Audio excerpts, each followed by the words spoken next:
University Hospital of North Midlands NHS Trust show that almost 600 members of staff are currently off work because of COVID-19.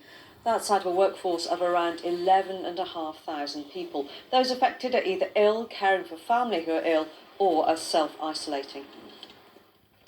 Well, as England's second lockdown approaches, the travel industry is bracing itself for further restrictions. From tomorrow, you can't travel overseas or within the UK unless for work, education, or what's being referred to as other legally permitted reasons.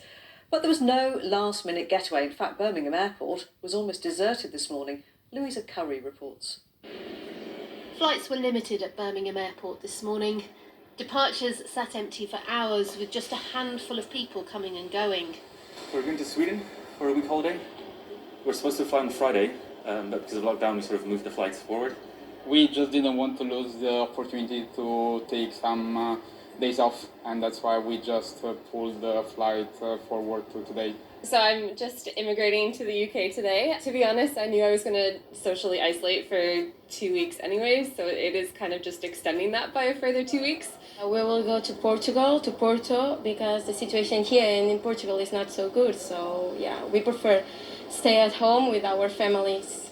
So far this year, the airport's been operating with, on average, around 20% of its usual passenger numbers. In the first lockdown in April, that fell to just 1%.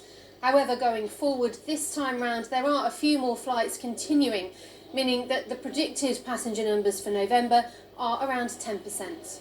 Meanwhile, on the trains, West Midlands Railway say they're not making any changes to their current timetable to make sure people can get to and from school and work.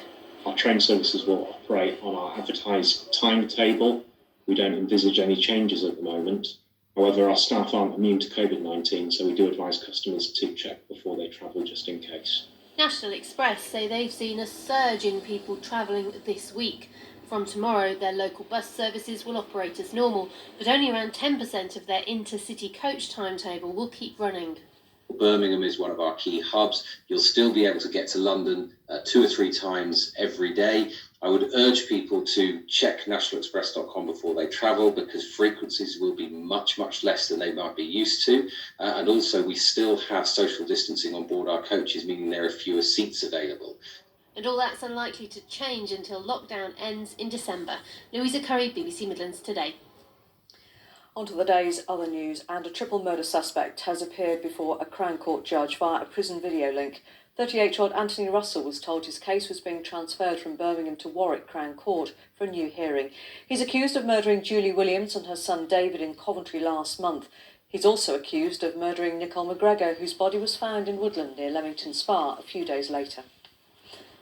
A man suspected of being behind a network of cannabis farms in the UK has been arrested in Birmingham. Officers from the National Crime Agency raided a home on Essex Street early this morning as part of an ongoing drugs operation. They detained a 33-year-old Vietnamese national and his 24-year-old female partner. It follows the discovery of cannabis farms in Coventry, Birmingham and Lancashire. Campaigners against the high-speed rail line